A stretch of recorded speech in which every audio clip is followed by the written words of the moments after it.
the race for best Rana this season, I mean, last season it was already pretty intense. This season is going to be even more intense with Kodak actually being in contention for it. Yeah, and I mean, even Lucius is starting to pull himself closer and closer to the front of the pack. Yeah, Lucius has had a much better season than the past couple of years as well. So. Yeah, and right now it's going to be Rano Sylvanos. I know some Ranos do not like this matchup because it makes you play very defensively, and so those grounded buttons are just really good at stuffing out a lot of Ranos, like stuffing out their boxes. Game one going to be on Juzo, though. I still don't like this matchup. That being said, I mean, Subserial, you know, despite having a big roster of characters, considering he typically plays them randomly, he's very used to just dealing with all these, like, kind of obscure and, like, maybe not so great matchups. He just forces himself to do it. On top of that, he's also just not a very conventional Sylvanos, you know? He's not conventional with any of his characters. He will get crazy, as we saw earlier against Breadstick. Oh yeah, for sure. I mean, like, yeah, like that kind of recovery right there is not something you see a lot of Sylvanos players do. At least maybe like when I say that, I mean wall jump up there. Yeah. Does not have a jump. Oh, the tech chase down, yeah. Second, 650, fails him this time. So we're still in an even game. That being said, it's an even game. You know, you're playing darai, potential top 10 player once again, and keeping pace very nicely. Yeah, and like you said, potential top 10 again. Like this could be this. I know he's aiming for huge heights. He wants like top 5 or something like that, which his practice partner Cheesy has been very much on the cusp of being. I mean, for a while it felt, honestly, even now, it still feels like a shoo-in. You know, you need a really bad tournament to make that feel like a possibility. Yeah, that is very true, yeah. Considering that, like, she's had several wins on high-profile players like ZB, even Penguin getting one of Penguin at Camel. Like, this season has been Cheesy's season. Alright, gets back on the stage. I like the good set of defensive options, at least going after darai right now. Doing a good bit of like platform usage and just some quick nairs to kind of keep the pressure going and force more off-stage interactions. It's really good. Yeah, finding the down tilt right there. Yeah, that seems to be what Subserial's like, kind of overall game players. I like the dash dance attempt to try and get Subserial to flinch. It was not going to happen though. Subserial's not really one to do that. Subserial tends to play most of his characters like, I'd say a little aggressively, but also very simply, right? Like, he doesn't go for any super technical flashy stuff, but he just plays so many characters. It's going to be a lot harder to build up muscle memory for all of this. And I think his clearance is one of the best examples of that. Yeah, where he just plays really raw, solid fundamentals. Yeah, just pure fundies on most of these characters with, you know, occasionally throwing in some funny character-specific stuff that he just happens to know. Yeah, like he'll occasionally go for like a kill confirm or a kill setup, but no, in a lot of cases, does not really go get that far, you know? It's as simple as best sometimes, you know? Yeah. Especially when you play characters that are just so varying in scope. And you know, we're seeing right now, Subserial keeping this extremely even being. Oh no, that fastball in there had me sweating bullets for a second. I think it had darai sweating bullets as well, but going to be able to hang on here, still keeping this game as even as possible. Oh no, held in on so many of those nairs. Yeah. Maybe just didn't DI out hard enough, but darai able to connect like 4 nairs in a row into a down tilt up strong on the platform, and now we're seeing the maple pop out.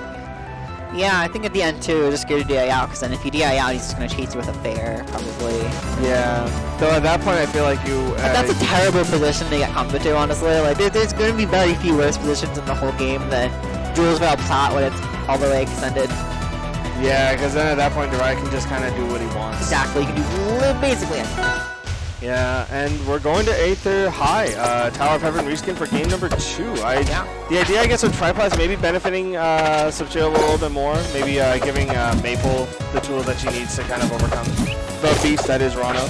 Yeah, just allowing Maple to keep up with Rano's movement. Not that she really needs actually is faster, I guess. I respect the heck out of darai for just waiting on that platform, not really doing a whole lot, because we both saw that like Subserial was pressing F tilt parry and just darai was like, oh, okay. Yeah. Gets the tether nair. Yeah, and just nair, try to put darai in the corner, but not able to actually get anything from it. Great defensive play there from darai, just not pressing anything, and until he needs to, and then he gets a kill confirm off of that. Exactly, yeah. Does not get any sort of like strong option. Dash dancing on the platform now too to bait out a parry. Yeah. We've seen a lot of really good like defensive baiting from darai. Oh my god! The upbeat funny wall jump, forward air. Yeah, darai, I feel like darai had a slightly rough start of the season. That actually doesn't even true to me, rough start, just a little rough patch, but now that he's kind of gotten used to this version of the character and, you know, and just put his mind to doing his best he can this season, he's been playing incredibly well the past couple of tournaments. We're really seeing that come to fruition here with what could potentially be a 3-stock still against Subserial. Yeah, right now Subserial, another player that's sort of a dark horse, one that you can either expect to do really, really well, ergo with his run at Heatwave 5 where he got 7 or he managed to get top 8 playing random characters, or he might not live up to snuff and make a bit of an early exit. You know, like Subserial can keep up with a lot of the top players, it's a matter of like can he beat them, and usually I feel like it's a little harder for him to fully get those wins, rack them up as much as he might like to, and right now we're seeing him fall down 2-0 against darai. And rolling into the Ditto. That's a little tragic. I don't think Rondo players usually like their Ditto. They don't like the Ditto too much. I know it can be a bit of a needle-happy bonanza, but that being said, I think darai is confident enough. I think he just needs to, if he's feeling like getting his kill confirms out, then he'll do fine. But I wonder how Subserial really plays Rondo. Yeah, I'm not really sure. I mean, you know, if it's like his other characters. And what we're seeing the Lucius color scheme here too, with Lucius also on the side screen. And just knowing the way Subserial placement with other characters, I wonder if it's going to be anything like that.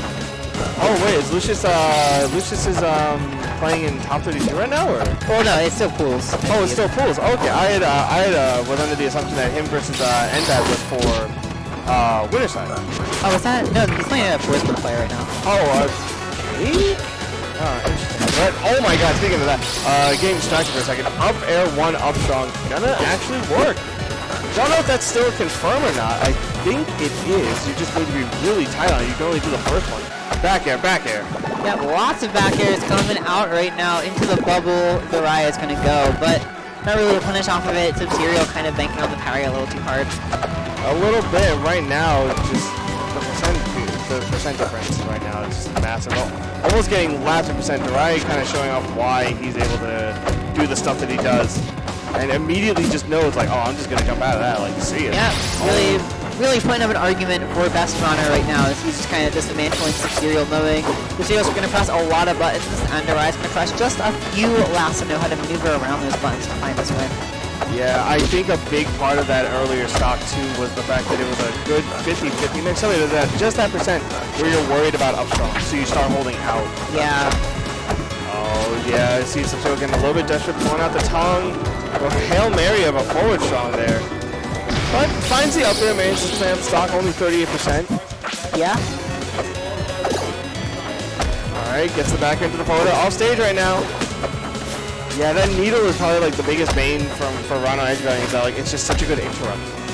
For sure. Oh boy. Oh, went so deep for that. You know darai is like, I just want to put a period on the end of the set and be like, it's nice to be Rano, but listen, you can't do it wisely. Looking for, that was like a dare check chase. Ooh, the bear not going to kill darai. I was hoping it would, but a simple fair is going to clean it up, and that brings darai into winner side top 32. Subserial gotta find a way to get it through losers. Yes, sir. It looks like a clean 3-0, and that is going to do it. I mean, darai's been playing pretty solid all day today. I think he's been doing pretty gosh darn solid. Even with the Rano Ditto popping up, no fear in his eyes, no sweat on his brow. He's big chillin'. Yep. Okay. So that is going to be our block. We're moving into, I believe, loser side top 32 right after this. So please stick around. Enjoy that. I have been Cyberhex. I've been Akashi. Thank you so much for tuning in to Wave Via Pools.